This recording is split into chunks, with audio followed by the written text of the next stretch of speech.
Muy bien, entonces vamos a ver a los anticuerpos. Cuando vemos ese término de anticuerpos, de inmediato todos debemos tener en mente que estamos hablando de un tipo de inmunidad, ¿verdad? ¿Qué inmunidad?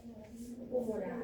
Muy bien, inmunidad humoral. Por lo tanto, estos anticuerpos son secretados por ¿qué tipo de células? Linfocitos B. Y luego pasa a ser relegado por ¿qué tipo de células? Células plasmáticas. Muy bien, ¿ya? Entonces aquí ya nosotros comenzamos a analizar, a interpretar ¿qué cosa? Las funciones y las características principales de las inmunoglobulinas, que es el otro nombre con lo que se les conoce los anticuerpos. Entonces aquí rápidamente, solamente es para recordar, cuando hablamos de inmunidad innata, ¿no? También hablamos de una inmunidad celular, que está representada por macrófagos, fagocitos, granulocitos, células NK, ¿no? Que van a cumplir las células dendríticas, que van a cumplir una fagocitosis o un trabajo inespecífico. ¿Estamos de acuerdo? ¿Sí? Hay una respuesta celular inespecífica, ¿verdad? Porque fagocitan antígenos que no están identificando en su momento. También en la inmunidad innata hay una inmunidad humoral. ¿Por qué lo estamos mencionando ahora? Porque ahora ya ustedes pueden discernir. Porque si al inicio les decía que hay innato humoral y hay innato adaptativo, yo pienso que se hubieran confundido. Ahora sí ya podemos hablar, ¿por qué? Porque esa inmunidad celular innata está representada por células de la inmunidad innata. Células que tienen función de fagocitosis, células que tienen función de citólisis natural, ¿no? Y la inmunidad humoral innata se refiere a todas las moléculas que participan. ¿Qué moléculas hemos visto que participan en la inmunidad innata? Sistema de complemento con la molécula C3. Hemos visto los interferones, ¿recuerdan? ¿Recuerdan a los interferones, alfa, beta? ¿Sí? ¿Quién secretaba esos interferones?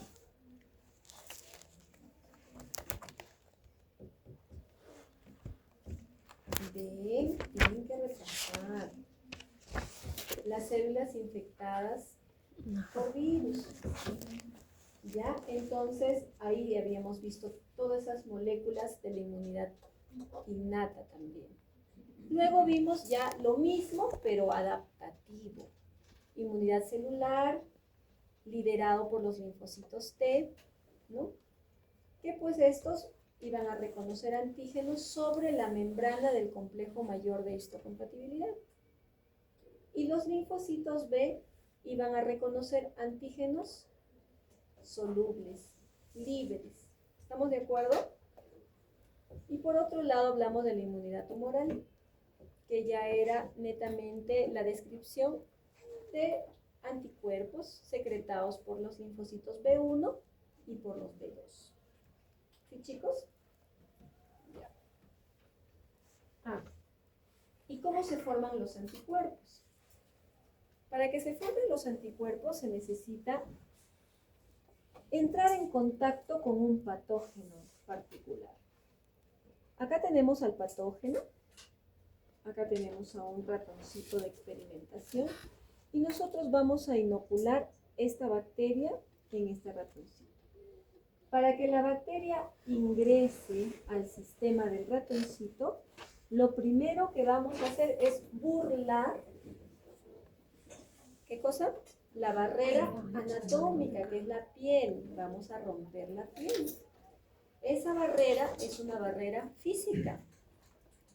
Luego va a ingresar el patógeno al interior. ¿Con quién se va a encontrar en primera instancia? Antes de los macrófagos, antes de las células dendríticas, sistema de complemento. Claro, es el primero que va a intentar acabar con la bacteria. Sin embargo, como le hemos puesto un número bastante grande de estos patógenos, van a seguir muchos adelante. Entonces se encontrarán, como ustedes dicen, con los fagocitos, ¿no? Luego habrá la presentación de antígeno y así activarán a los linfocitos B. Luego los linfocitos B atraparán a ese germen, lo procesarán, lo presentarán y serán estimulados a pasar a células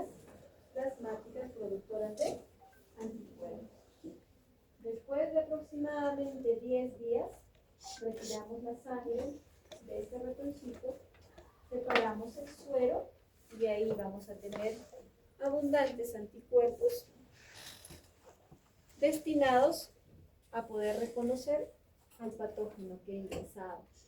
¿Sí? ¿Estamos de acuerdo, chicos? Entonces, ¿cuál es la diferencia puntual entre un linfocito B y un linfocito T?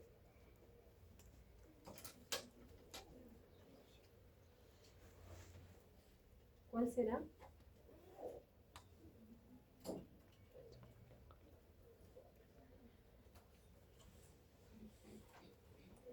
¿Cuál será, chicos? Pasen. ¿Cuál será la diferencia?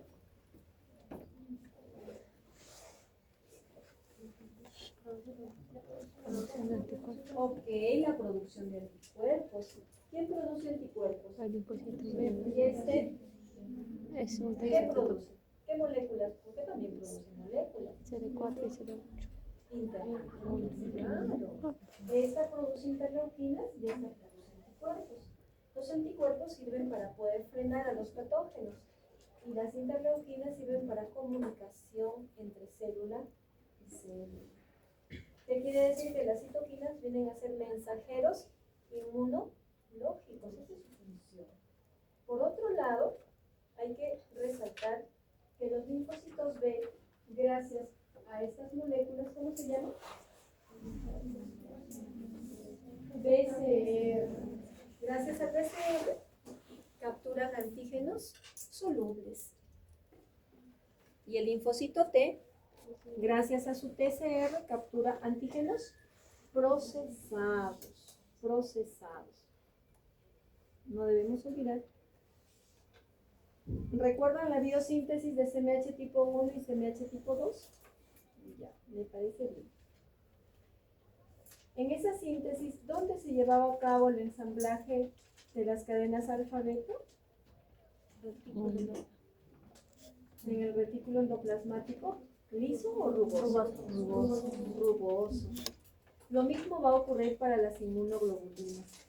En primer lugar, hay que mencionar que estas inmunoglobulinas están formadas por dos cadenas. Una cadena ligera y una cadena pesada. Pero ambas cadenas no son estimuladas por el mismo gen o por el mismo cromosoma. Para la síntesis de la cadena ligera, el que va a tomar el comando es el cromosoma 2 y para la cadena pesada es el cromosoma 14. ¿Ya? Miren, es una molécula que van a formar, pero están comandados por diferentes cromosomas. ¿Recuerdan CMH tipo 1, 2 y 3? Estaba liderado por ¿qué cromosoma? 6, brazo corto, ¿verdad? En este caso, para las inmunoglobulinas vamos a necesitar el cromosoma 2 y el cromosoma 14. ¿Ya? ¿Dónde se van a ensamblar? En el retículo endoplasmático. En ese retículo endoplasmático, ustedes van a poder, como pueden ver, va a ocurrir el ensamblaje tanto de la cadena pesada, de la cadena ligera, ¿no? Que se va a acoplar a la cadena pesada, y así el par que le corresponde para formar la molécula de anticuerpo. Una vez que está lista, va a abandonar este retículo endoplasmático y va a pasar al aparato de Golgi. En el aparato de Golgi va a ser como un control de calidad para purificar azúcares que han estado de repente en forma adicional que no les corresponde. Entonces se purifica y la molécula va a salir de ese lugar mediante una vesícula secretora y luego es exocitada al exterior de la célula. Y ahí podemos ver que los anticuerpos salen por exocitosis. Esos anticuerpos que ustedes ven que se están eliminando son anticuerpos altamente específicos para un antígeno en particular. ¿Sí? Para un antígeno en particular. Dependiendo del antígeno que haya capturado el linfocito B, se producirá un anticuerpo específico. Eso para que lo lean. En cuanto a la estructura, nosotros vamos a empezar mencionando que está conformado por dos cadenas ligeras, que son estas que están aquí al extremo, dos cadenas ligeras y dos cadenas pesadas, ¿ya? Dos cadenas ligeras y dos cadenas pesadas. También mencionar que luego vamos a reconocer una porción variable y porción constante. La porción variable o la región variable está conformado tanto por la cadena ligera y por la cadena pesada. Es lo que está en color naranja, ¿sí? Estas cadenas van a tener la misión de capturar al antígeno, ¿ya? Van a capturar el antígeno, por eso que es variable. ¿Ustedes recuerdan la hendidura peptídica? ¿Sí? Y esa zona era la zona polimórfica, ¿se acuerdan? ¿Por qué? Porque dijimos que también ahí van a tener que salir diferentes tipos de antígeno, ¿no? O sea, en el sentido, creo que no me estoy explicando bien, diferentes formas de antígeno peptídico, sí, sigue nomás. Porque sabemos que el único tipo de antígeno que se presenta es el peptídico, ¿verdad? Pero van a ser diferentes péptidos. A veces de 8, a veces de 20, a veces no. Entonces esa hendidura peptídica era la zona polimórfica. Igual aquí, esta zona que va a entrar en contacto con el antígeno es polimórfica o es variable. ¿Por qué? Porque no va a reconocer los mismos antígenos. Van a ser antígenos diferentes dependiendo de lo que capture el linfocito B. ¿Estamos de acuerdo, chicos? Y esta zona es la región constante, ¿no? Toda la que viene después de la región variable. Aquí podemos observar la cadena ligera y la cadena pesada, 2. También podemos apreciar los puentes de unión. Miren, acá hay dos puentes, acá hay uno. Estos puentes de unión son ricos en azufre, se les llama los puentes disulfuro, ¿ya? Disulfuro. ¿Para qué sirve? Sirve como una especie de bisagras en realidad, porque van a hacer que esos brazos se abran o se cierren en razón de la cercanía de sus antígenos, porque tienen que capturar, ¿ya? Ahora vamos a ver los dominios de una inmunoglobulina. Cuando hablamos de los dominios, estamos hablando de cada porción que ustedes ven aquí. Entonces, el dominio variable, ¿no? Perdón, la cadena ligera va a tener un dominio variable y un dominio constante. La cadena pesada va a tener un dominio variable y 3 constantes, esto dependiendo del anticuerpo, porque algunos anticuerpos tienen hasta 4 dominios constantes y uno variable. En este caso es el ejemplo de la inmunoglobulina G. Todo lo que está en verdecito está conformado a grupos carboxilo y todo lo que está en naranja está conformado por grupos amino o proteína, ¿sí? Por eso es que ustedes ven acá CH1, CH2, CH3. Cuando estos atrapan sus antígenos, la molécula cambia, se activa. Y acá se expresa un receptor para el sistema de complemento en CH2. Ahí es donde se acopla el sistema de complemento y gracias a esa activación se puede acabar con el patógeno que ha capturado este anticuerpo, ¿no? ¿Cuántos tipos de inmunoglobulina hay? 5 tipos. Esto recae sobre linfocitos B2, ¿sí? Cada una de estas inmunoglobulinas cumple una función primordial. Y si ustedes observan a cada una de ellas, van a encontrar alguna diferencia. ¿Qué diferencia le queda? Los puentes.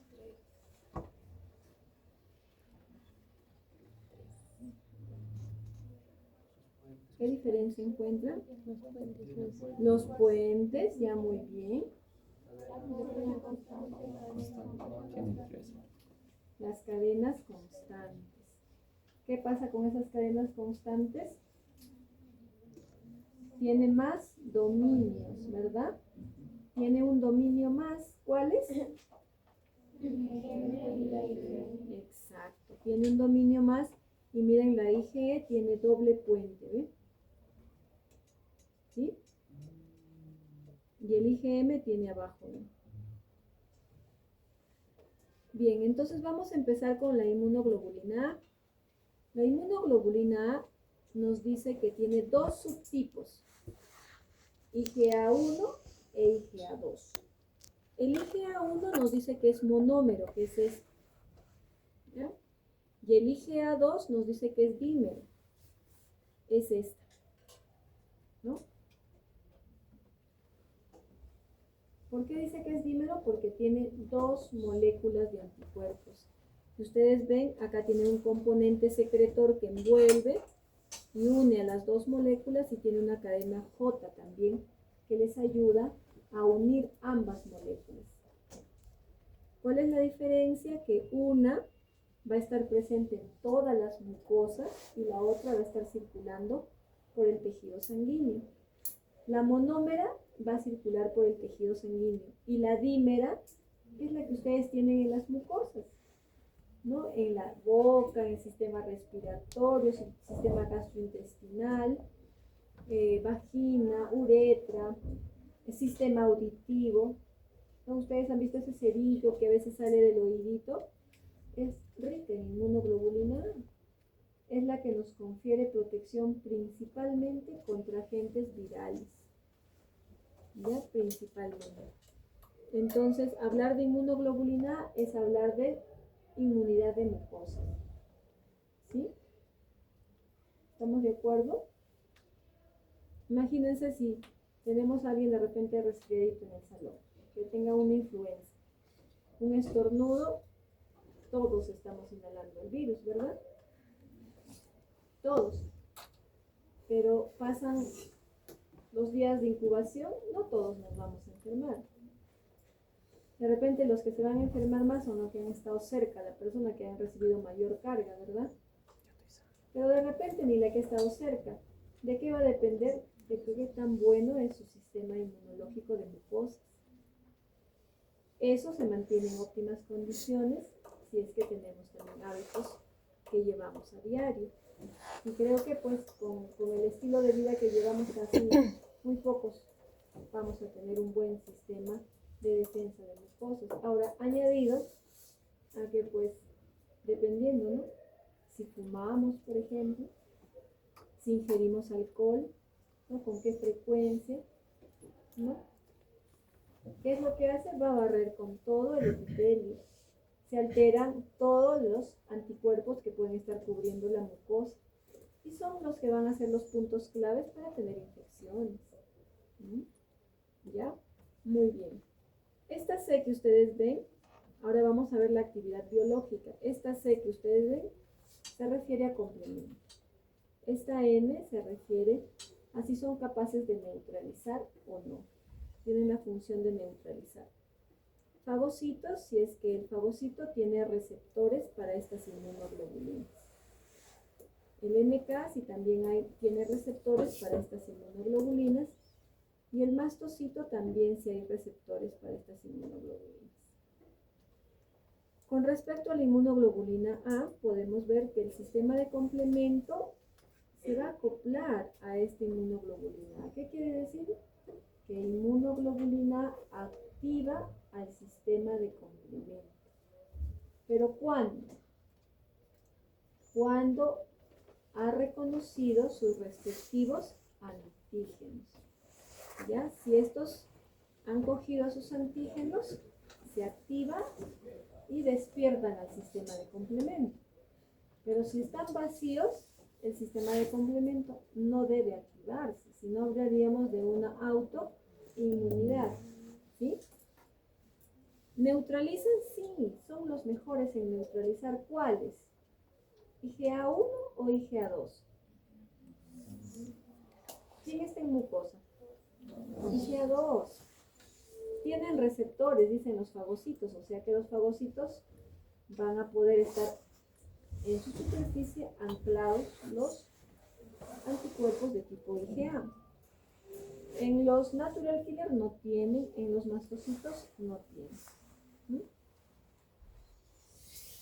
IgD no tiene subtipos, es monómero, no se sabe sus funciones, ¿no? Es desconocido. Lo único que sabemos es de que está en la membrana del linfocito B virgen. IgE no tiene subtipos, solamente se presenta como monómero, pero tiene ¿cuántos dominios? Aquí está la IG. Si hablamos en total, en la cadena pesada tiene 5 dominios por cada cadena. En total, 10 de cadena pesada. ¿Ven? Ya, entonces, esta inmunoglobulina E, miren, no va a trabajar con ninguno de este grupo, solo va a trabajar con los mastocitos. ¿Pero cómo? Se van a anclar a su membrana. ¿Recuerdan cuando hablamos en las primeras clases que el eosinófilo, el mastocito, podían atrapar antígenos parasitarios porque estaban rodeados de anticuerpos? Entonces esos anticuerpos son de tipo IgE y son los que van a capturar antígenos parasitarios. Una vez que capturan el antígeno parasitario, ¿qué hace la célula? Desgranula, ¿no? Eso ya hemos hablado, solamente para recordar. La IgG tiene 4 subtipos, 1, 2, 3 y 4. Solo se presenta en monómero, no hay otra forma. Y representan a la respuesta secundaria. También están vinculados a la inmunidad neonatal. ¿Qué quiere decir esto? Que cuando la mujer está gestando, las únicas inmunoglobulinas que van a pasar a través de la placenta son las de tipo IgG y van a conferir protección a este feto y al recién nacido por los primeros meses de vida. ¿Sí? Ahora, esta IgG trabaja con todos, miren. Activa el sistema de complemento, neutraliza también como el IgA, tiene receptores en los fagocitos, tiene receptores en los NK y tiene receptores en los mastocitos. Es el único. ¿Ven? Por otro lado, nos dice que es la respuesta secundaria. ¿Por qué? Porque cuando nosotros enfermamos y nos ha contaminado cualquier patógeno, lo primero que va a producir una célula plasmática es inmunoglobulina M. Ya es lo primero que sale. Luego aparece la inmunoglobulina G. Por eso decimos a la G que es la respuesta secundaria y a la M la respuesta primaria. ¿Sí? Hay muchos diagnósticos donde pues podemos ver que la IgM es marcador de enfermedad activa. ¿Ya? Entonces se refiere a ese punto. Ahora, con respecto a la M, es capaz de trabajar con el sistema de complemento y es capaz de neutralizar en poca escala. ¿Sí? Y lo demás no tiene función, ni con NK, ni con mastocitos, ¿sí? Estamos viendo el vídeo. ¿Hasta ahí tienen alguna pregunta? ¿Todo está claro? ¿Alguna duda?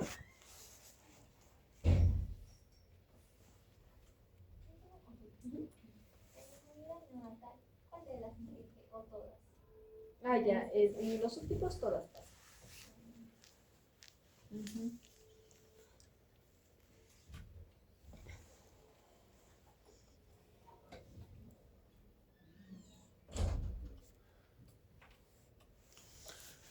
Nada, bien. Aquí podemos apreciar la IgM como pentámero. Ustedes habrán visto acá que nos dice la IgM es pentámero, nos dice. ¿Sí? Entonces, cuando hablamos de pentámero, quiere decir que va a tener 5 brazos. Y es capaz de capturar ¿cuántos antígenos? 10 antígenos. Entonces, cuando hablamos de la valencia de un anticuerpo, está en razón a cuántos antígenos puede capturar. Entonces, la valencia de la IgM pentámera va a ser 10. La valencia de la inmunoglobulina A dímera, ¿cuánto va a ser? 4. ¿Ya? Esa es la valencia. Acá tenemos la inmunoglobulina M, como pentámera va a estar viajando por el tejido sanguíneo y como monómera la vamos a encontrar anclada en la superficie de los linfocitos B, no se olviden. En el caso de la inmunoglobulina A, ya hemos dicho en el plasma como monómero y en las secreciones como dímero. ¿Ya? Bueno, aquí para que podamos recordar juntos. Habíamos dicho que las células, algunas células tienen receptores para, ya me he olvidado decirles de las partes, ¿ves?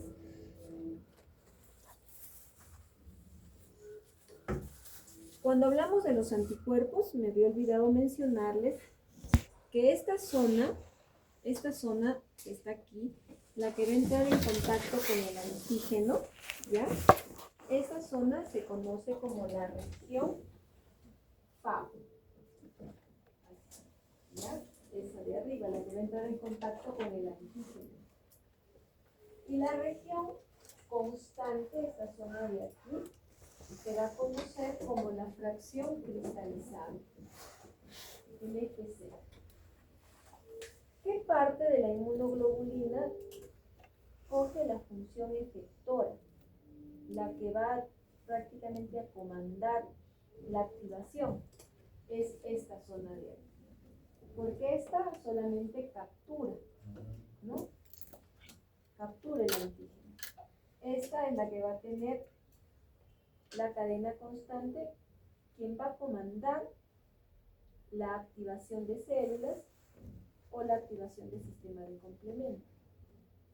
¿Sí, chicos? Entonces, FAP y FC. Dos regiones. Ahora. Entonces, aquí nos está diciendo ¿qué células tienen receptores para la fracción cristalizable? ¿No? ¿Qué células tienen receptores para la fracción cristalizable? Y en el gráfico vimos que ciertas inmunoglobulinas iban a estar trabajando con el fagocito y algunas con los MK y algunas con los eosinófilos mastocitos, ¿cierto? Entonces, en estos fagocitos, en su membrana, ¿qué inmunoglobulinas pueden unirse?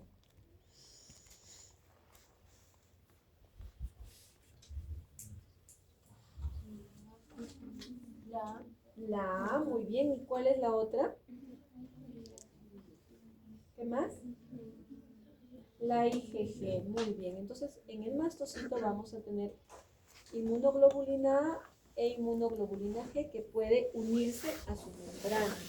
Eso nos estamos refiriendo, estimados, que si yo tengo un macrófago,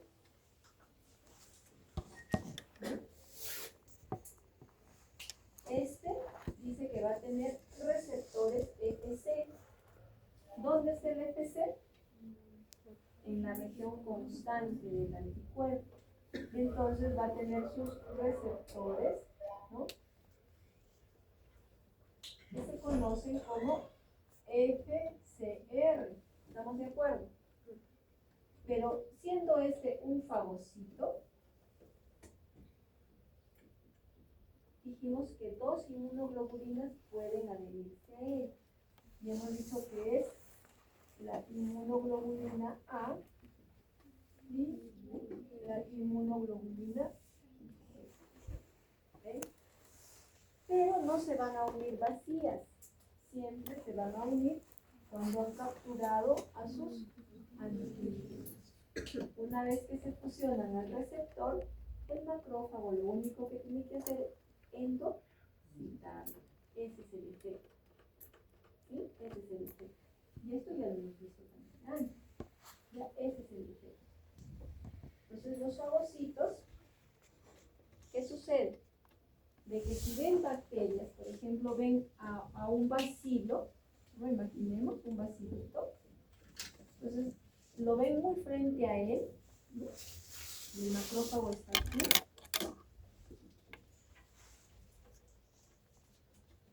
Esta bacteria no va a estar estática. Esta bacteria va a estar movida. Adicionalmente, encima tiene un flagelo. Va a estar en movimiento. ¿Qué tendría que hacer? Esta célula perseguirlo. El macrófago no quiere gastar energía. No. En realidad es bien flojito. Si está bien cerquita, abrirá su boquita y se lo come. Pero ir detrás, no quiere. Pero si este lo ve cubierto de anticuerpos, ¿no? En este caso, imagínense que sea de tipo IgG, y sabemos que este tiene el receptor para ese anticuerpo, este simplemente tiene que acercarse y de inmediato el anticuerpo se va a unir al receptor. Y fácil, pues este ya atrapó la bacteria y lo único que hacer es endocitosis. Entonces generalmente trabajan de esa manera. Con respecto a los linfocitos B, ¿qué inmunoglobulinas se pueden adosar a su membrana? IgM, muy bien. Un linfocito B efector, ¿verdad? ¿Qué más?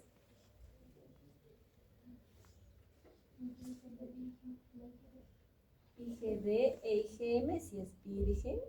Muy bien. ¿Qué más?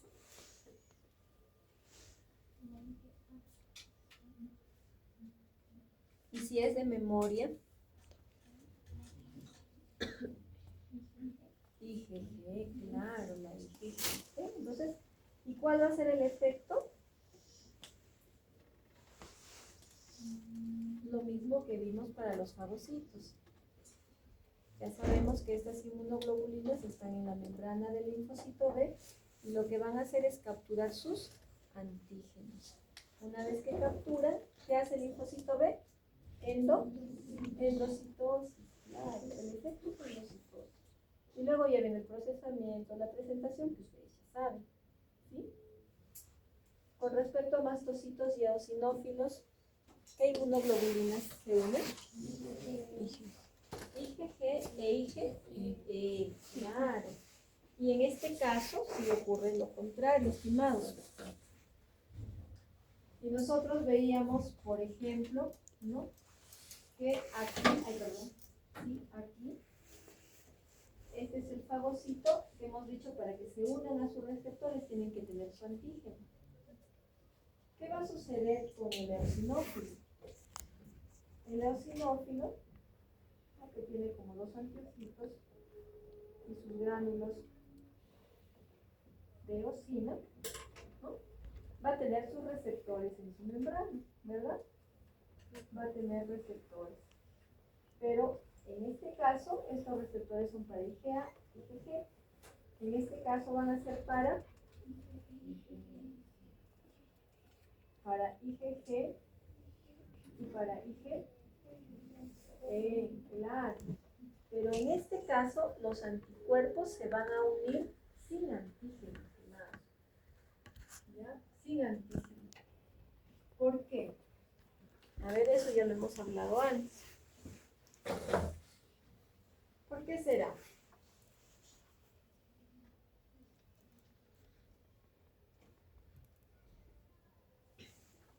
¿Qué función tienen esos anticuerpos que están en la membrana del eosinófilo? Claro, va a ser una lucha contra parásitos. Eso quiere decir que esos anticuerpos van a reconocer el antígeno del parásito. Imagínense, ¿no? que por ahí esté justo un parásito. Imaginemos. ¿No? Y ahí estén los antígenos. Los va a reconocer, ¿sí o no? Claro. ¿Y luego qué pasa? ¿Cuál es el efecto? ¿Mm? Desgranulación, claro. Luego los gránulos salen, ¿para qué? Para causar neurotoxicidad. Entonces ustedes están viendo fagocitos, endocitosis, endocitosis, exocitosis, ¿sí? Porque es desgranulación. Y aquí, en el NK,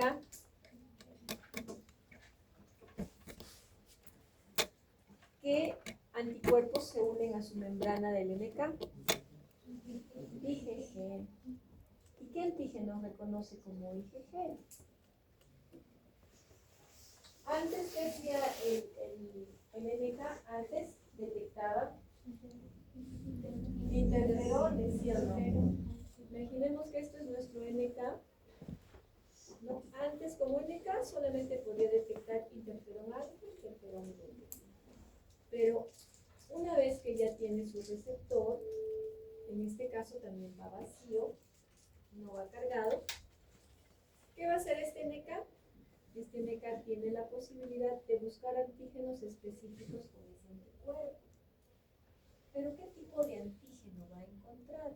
Tienen que ser antígenos no solubles. Miren,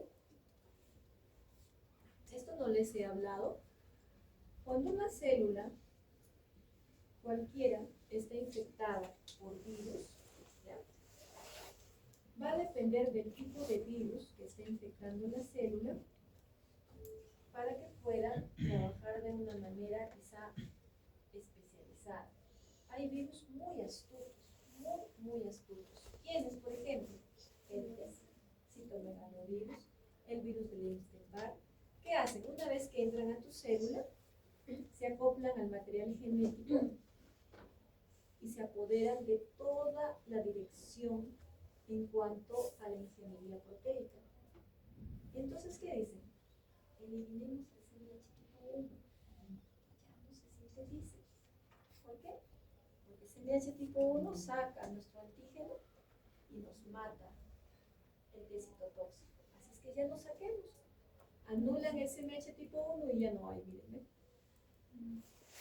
Y ahora, ¿quién va a presentar el antígeno? ¿Cómo vamos a saber de lo que está sucediendo? Puede ser el NK con los interferones, pero necesitamos citólisis específica.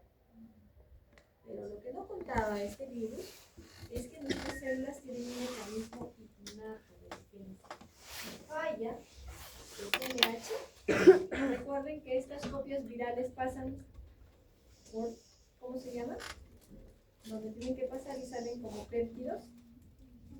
El proteasoma. Por el fagosoma, ¿no? Estos péptidos que salen ya no tienen, entran al retículo endoplasmático rugoso y no hay CMH tipo 1.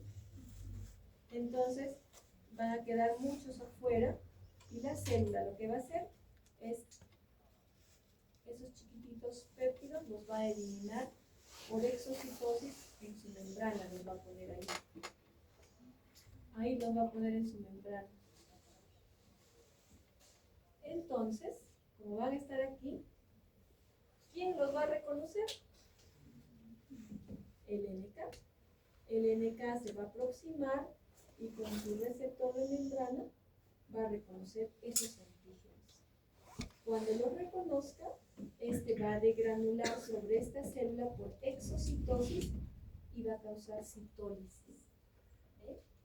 Entonces, sea que hay virus muy astutos que puedan bloquear la síntesis de CMH tipo 1, ya saben que nuestras células igual pueden exocitar los antígenos virales a la superficie y ser reconocidos por el natural killer gracias a esa inmunoglobulina G de membrana. ¿Sí, chicos? Entonces, hemos visto cada una de las células que están implicadas en poder ensamblarse con anticuerpos. ¿Ya? Aquí pueden ver un ejemplo, ahí está el macrófago. ¿Ustedes qué creen? ¿Que el macrófago iba detrás del microbio? No. Ha esperado que este microbio esté opsonizado, ¿no? Opsonizado. En este caso es un virus que está opsonizado por qué tipo de anticuerpo. ¿Es un virus? Puede ser IgG o puede ser IgA. Ajá. Puede ser IgG o IgA, ya que están sus receptores. En el anticuerpo, como que hay un receptor listo, que es como un imán que jala. Listo, no ha tenido que perseguir, no ha tenido que ir detrás del patógeno, y ya lo tiene. ¿Cuáles son las funciones biológicas de los anticuerpos? En primer lugar, activar el sistema de complemento.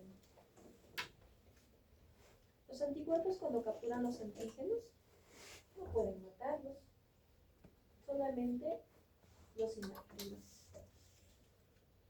El sistema de complemento sí puede acabar con ellos, ¿no? Porque puede perforar la membrana de las bacterias, de los parásitos, y puede acabar. Entonces, activar el sistema de complemento va a llevar a nosotros seleccionar algunos anticuerpos. No todos activan el sistema de complemento. Ustedes han visto la tabla. ¿Quién no activa el sistema de complemento? IgE, por supuesto, no activa el sistema. Ustedes han visto que IgE está destinado para parásitos y su fin casi siempre es terminar sobre la membrana de las células activadas, ¿no? ¿Qué células? Eosinófilos y mastocitos. ¿Bien? Por eso que ya hemos visto que están listas para luego capturarlos, ¿no? En cambio, el resto sí puede activar el sistema de complemento.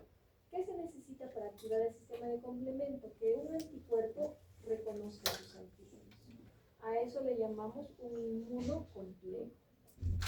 Cuando tiene el término de inmunocomplejos, estamos hablando de la reacción antígeno-anticuerpo.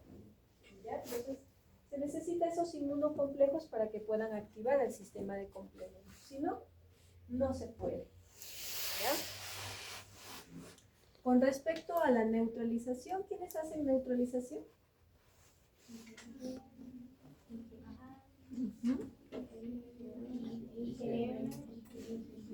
Exacto.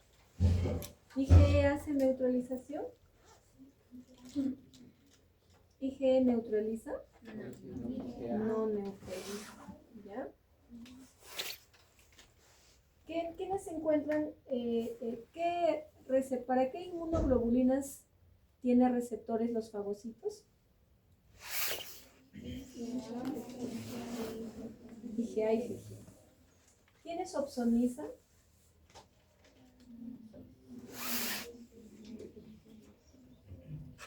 Todos pueden opsonizar, a excepción del que desconocemos, que es el IgD. ¿Ya? ¿Quiénes pueden causar citólisis dependiente de anticuerpos? ¿Quiénes producen citólisis? Natural killer. Muy bien. La inflamación va a ser generada principalmente por los mastocitos, que una vez que degranulan esa serotonina, esa histamina, va a servir para poder reclutar muchos granulocitos a la zona afectada y va a ocurrir un proceso de inflamación. ¿Quién es responsable de la inmunidad de mucosas? IgA. ¿Quién es responsable de la inmunidad prenatal? IgG. ¿Ya? Ahí están las funciones más importantes de las inmunoglobulinas. Esto para que ustedes puedan ver la dimensión. Aquí tenemos a una bacteria, en este caso es una salmonela, que podemos ver, miren, a la bacteria está todo el cuerpo, está el flagelo y sus pilis. Miren, cuando una bacteria es reconocida por un linfocito B, no es que va a reconocer a toda la bacteria. Muchas bacterias tienen, aparte de tener el cuerpo, tienen flagelos, fimbrias. Y cada uno tiene un antígeno en particular. Por ejemplo, la pared de las bacterias está conformado principalmente por lipopolisacáridos. El flagelo por una proteína que se conoce como flagelina. Los pilis por una proteína que se conoce como pilina, ¿no? Entonces, como verán, son estructuras diferentes, de tal manera que un linfocito B reconocerá la pared, otro reconocer el flagelo, otro el pili. Y así se irán formando clonas diferentes y tendremos anticuerpos que reconozcan solo flagelo, que reconozcan solo fimbrias, solo flagelos o solo la pared. ¿Ya? Y entonces es un repertorio bastante grande de anticuerpos. Ahora, ¿cuál de estos anticuerpos debo buscar si quiero hacer diagnóstico? ¿Ustedes han hecho la práctica de aglutinaciones febriles? ¿Sí? ¿Ya ven? Entonces ahora sí me van a entender. En el caso de aglutinaciones febriles han trabajado con un antígeno O y un antígeno H. El antígeno O representa el cuerpo de la bacteria, ¿no? ¿Eso qué quiere decir? ¿Qué es lo que contiene entonces mi reactivo? Lipopolisacáridos, que es lo que tiene la pared. Ahora, ¿qué cosa tendrá el antígeno H? Tiene flagelina, las proteínas que tiene el flagelo. Luego, esos antígenos son enfrentados con el suero del paciente, porque ustedes han echado el suerito y luego han echado el antígeno, han movido, han rotado. ¿A cuántas revoluciones? ¿Por segundo o por minuto? ¿Cuántas revoluciones? A mano. Ya, y a mano, entonces, ¿cuánto le han dado por cada minuto? Porque eso está normado, ¿verdad? Son 80 revoluciones por minuto, o sea que se han movido 80 veces en un minuto. ¿Y cuánto tiempo? Entre 3 minutos para la lectura, ¿verdad? O 2, dependiendo del inserto, ¿no? Entonces, ¿ustedes luego qué cosa buscaban? La aglutinación. ¿Y qué cosa es la aglutinación? Es la formación de inmunocomplejos. Si es que yo tengo anticuerpos que reconocen la pared, entonces se van a unir a esos lipopolisacáridos. Y lo que voy a ver es aglutinación. Si con el antígeno H también aglutina, eso quiere decir que también están reconociendo el flagelo, o sea, la bacteria. Entonces, nosotros estamos viendo dos tipos de anticuerpos ya en el suero del paciente. Uno que está reconociendo el flagelo y el otro que está reconociendo el cuerpo. Ahora, no es suficiente, ¿verdad? Para decir si está enfermo o no, debo hacer titulación. Y debo titular. ¿Cuál es el punto de corte para decir si estamos con una enfermedad aguda?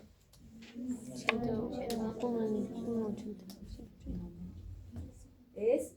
El punto de corte es que me salga igual o mayor a 1 en 160. ¿Ya? Igual o mayor a 1 en 160. Si me sale 1 en 40, 1 en 80, son dos cosas. ¿Estoy empezando con la enfermedad o es una memoria inmunológica? Porque todavía me quedan los anticuerpos. ¿Ya? ¿Sí, chicos? Ahora, ustedes habrán visto otros que dicen antígeno A y el antígeno B, o ahí ya son los paratíficos, ¿no? Paratífico A, paratífico B, ¿cierto? ¿Esos qué son? ¿Esos qué son, los paratíficos?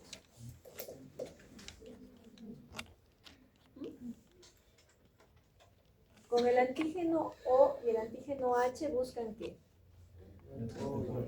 ¿De qué salmonela? De salmonela tifi. ¿Sí? Porque en salmonelas tenemos la tifi y las paratifi, que son las que más se buscan, ¿no? Porque hay otras también. Entonces, con O y en H buscan la salmonela tifi. Y por eso utilizamos doble antígeno, el O y el H. Si me aglutinan los dos, y tienen títulos de 1 en 160, enfermedad activa, está en plena enfermedad. ¿Qué anticuerpo me busca el cuerpo? Ese antígeno, ¿qué anticuerpo va a detectar? Inmunoglobulina N. ¿Y el flagelo? Inmunoglobulina G. Es por eso que decimos que el que comanda es el típico O, porque me está identificando el cuerpo, que es más importante que el flagelo, ¿cierto? Entonces, si me sale el O, 1 en 160 y el H me sale 1 en 40, ¿qué digo? Enfermedad activa, el O está mandando. ¿Estamos de acuerdo? Pero ¿qué sucede si el H me sale 1 en 320 y el O me sale 1 en 40?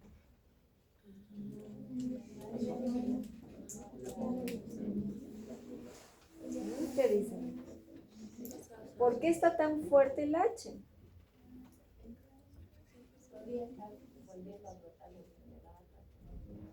¿Ya?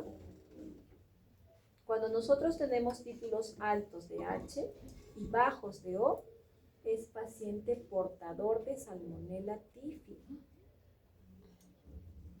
¿Ya? Es paciente portador. ¿Por qué? Porque solo está identificando a las inmunoglobulinas G, que es de crónico. Es de crónico. ¿Ya? Entonces, esos puntos son muy importantes que puedan interpretar, estimados. Ahora, ¿es una prueba específica?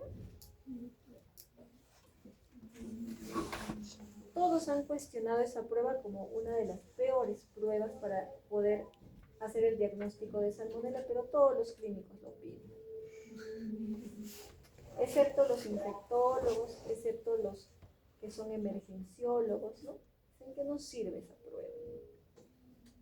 ¿Por qué? Porque realmente es inespecífica. ¿Por qué?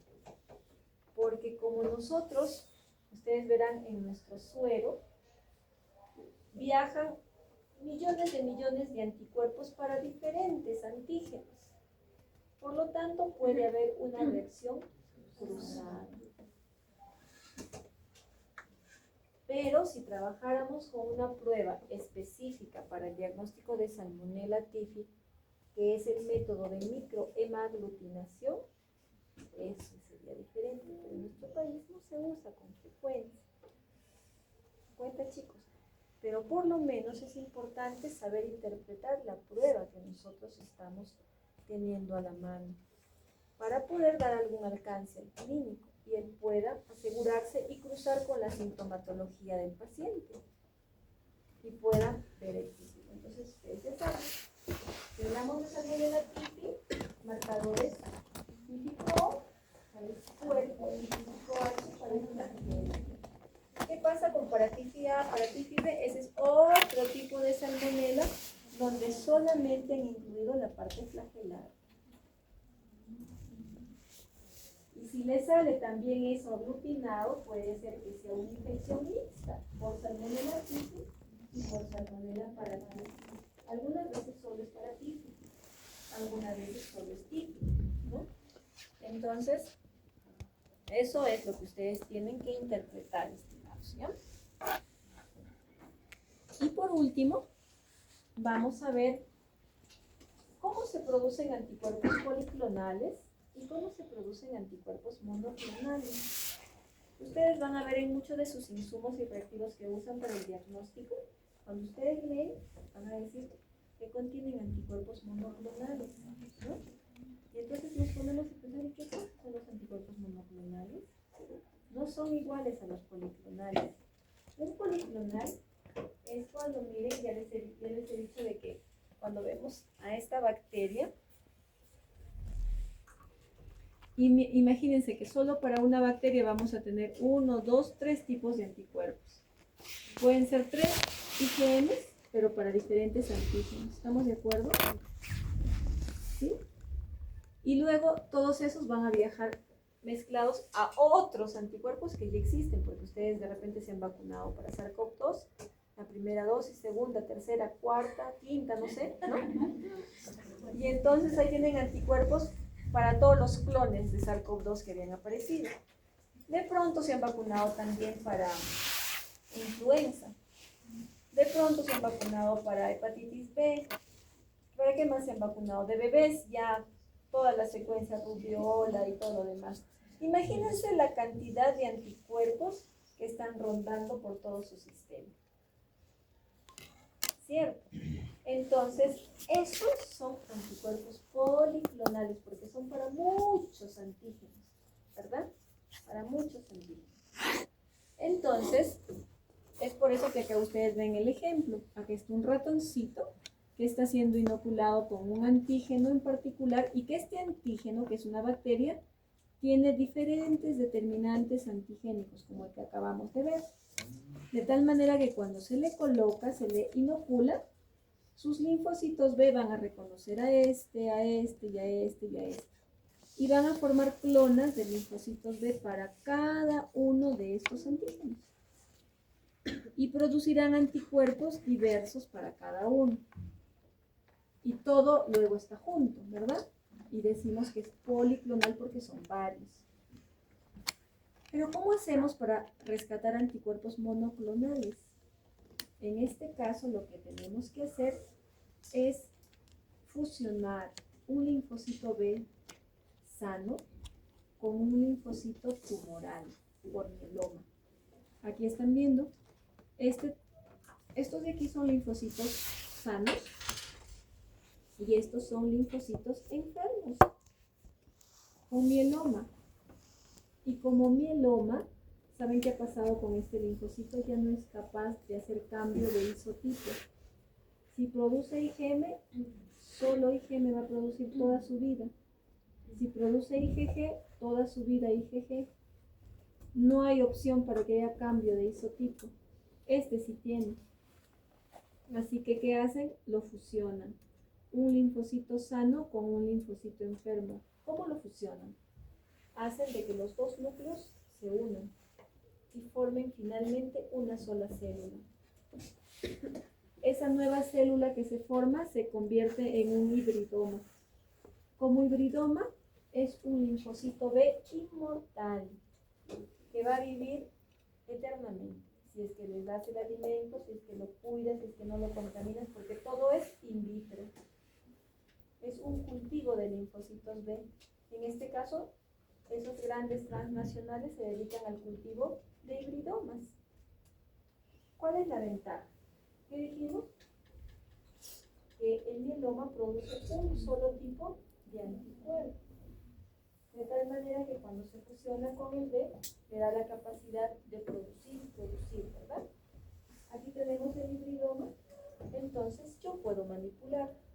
Si yo quiero que me produzca un antígeno exclusivo para la pared de Salmonella y solo para la pared, le presentaré los LPS, los lipopolisacáridos.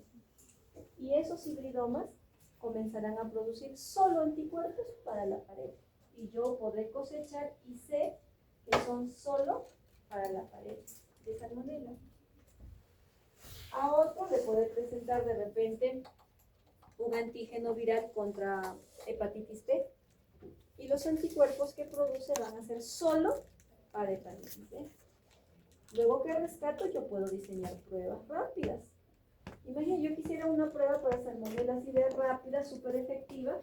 Ok, muy bien, entonces como que sé que Salmonella es sistémico y está viajando por el tejido sanguíneo, puedo capturar el antígeno. Entonces quiero anticuerpos súper específicos. Entonces le presento a los LPS, me fabrican anticuerpos específicos, yo cosecho y eso los coloco en mi papel de nitrocelulosa y luego, ¿qué debo agregar? La muestra del paciente que va a buscar en este caso el antígeno y solo va a buscar a Salmonella. ¿Ven?